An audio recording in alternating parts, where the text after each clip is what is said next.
a $269,000 car key, a $3 million wedding dress, and a $2 million dog funeral?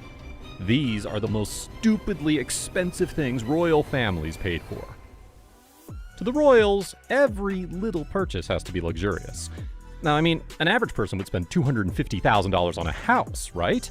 Prince Albert of Monaco here spends $250,000 on a car key.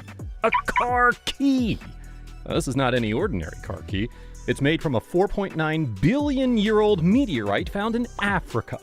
Only 7 of these keys exist, and its other owners include footballer David Luiz, Olympic champ Usain Bolt, and again, the Sultan of Brunei, Hassan al-Bolkiah. And spoiler alert, you'll be hearing his name a lot in this video.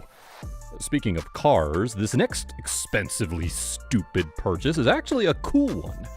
Not many know this, but this is an amphibious supercar. Yeah, it exists.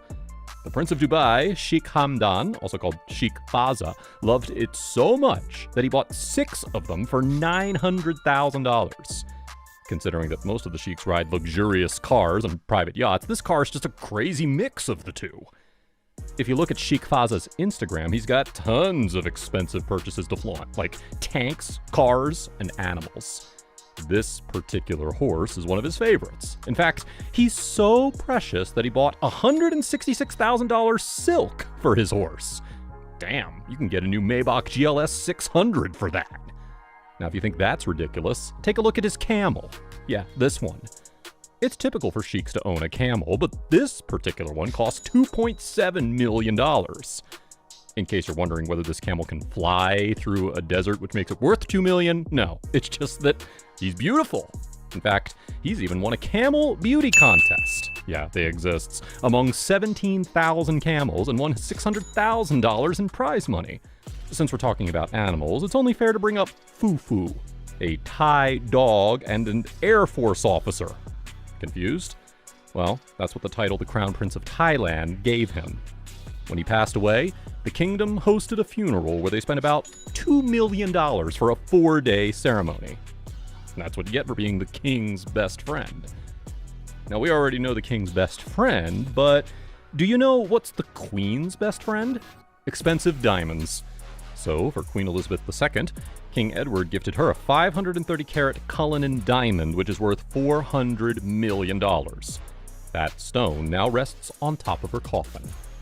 Other than being showered with diamonds and gifts, the Queen also knew how to throw a party. But take, for example, the incredibly hyped wedding of Prince Harry and Meghan Markle. It was reported that Meghan Markle's wedding dress was worth $400,000, her jewelry collection was worth $700,000, and her tiara, which we're surprised is not part of the jewelry budget, is worth $600,000. That's almost $1.7 million blown away on a one-day outfit. Oh, and the wedding cost around $40 to $42 million. That's an unusually heavy load on the British taxpayer. Well, still, that's nothing compared to the wedding dress of King Abdullah's daughter, which was worth $3 million. There's more gold and less girl here in this frame. On top of that glittery gold, King Abdullah also gifted her a toilet made completely from, you guessed it, gold. That's like the most royal shit ever, literally. This is the level of expense from when a sheik's child gets married. But what if they're the ones getting married? Well, then they pull out all the stops. Just like Sheikh Al Maktoum, the Prince of Dubai, who spent $137 million on his wedding. It took place over 7 days in a hall the size of a stadium and had 20,000 guests. On top of that, he declared a 5-day holiday in Dubai. Ironically, people really looked forward to his next marriage, because, you know, while these royal families blow money away on a one-time event like a wedding, the Queen of Denmark, Margrethe II, has been preparing for her funeral for 15 years. Despite being alive and well, she has purchased a $5 million glass and silver coffin. The sculptor finished it in 2018, which, ironically, was the same year that her husband passed away. Moving on, here's a riddle for you. What's better than a private jet? If you asked this question to the Sultan of Brunei, he'd say a gold private jet. More precisely, a gold-plated Boeing 747, which many called a flying palace. This is worth $400 million. And while you're stuck balancing your plastic cup in an economy flight during turbulence, this guy's got chandeliers installed. Looking at it, you can't really tell the difference between a luxurious gold suite and this private jet, right? You know what else he loves in gold? His Rolls Royce. That's why he poured $14 million into getting the Rolls Royce Silver Spur 2 stretch limousine plated with 24-karat gold. Now, we go over to the Saudi royal family, whose crown prince, Mohammed bin Salman, is no stranger to pouring money down the drain. He is the proud owner of the most expensive art piece in the world, a portrait of Salvator Mundi by Leonardo da Vinci himself, which cost him $450 million. To give you a little perspective, MBS's estate costs 1.5 times less than this painting. Now, normally this would be a flex for him, but the Spanish National Art Museum later revealed that this painting was not an original Da Vinci. Now that's an epic fail.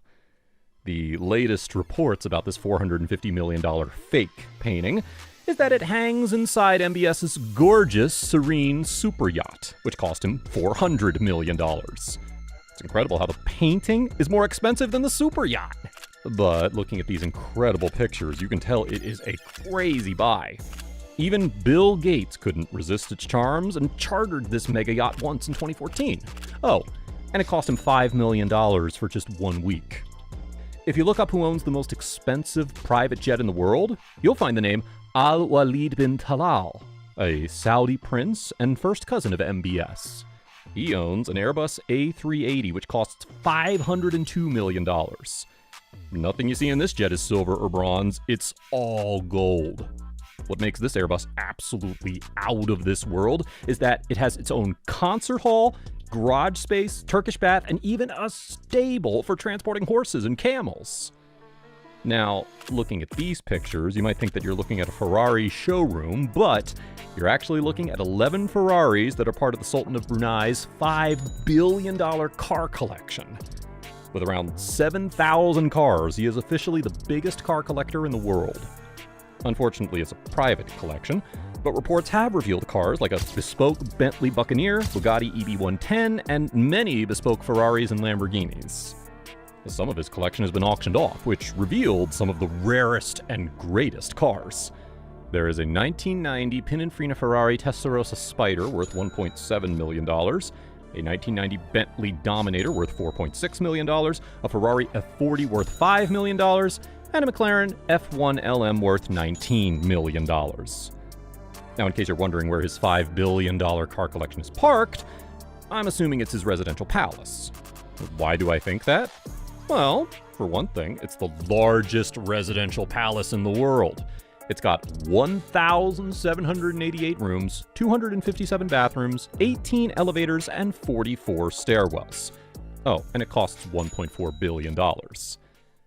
Now, aside from the Sultan's car collection, we have the crazy car collection of Sheikh Hamad bin Hamdan, better known as Sheikh Rainbow. His nickname came from the time he asked Mercedes to build him an entire fleet of S-classes in every color of the rainbow. Honestly, that looks like a waste of Mercedes to me, but that's his personal preference. What's really noteworthy about his car collection is not the vintage cars or the color combo, it's his gigantic car collection. He literally owns super-sized cars that actually drive, provided you're a super-sized human. One of his most bizarre ones is this world replica that's actually a caravan with 9 beds. If you go there, be sure to check out the world's largest running Jeep, SUV, pickup truck, Hummer, and more. But if you want to know about the man who owns a $470,000 watch, a $716 million plane, and a $1.4 billion mansion, well then be sure to watch this next video. 12 items Putin owns that cost more than your life.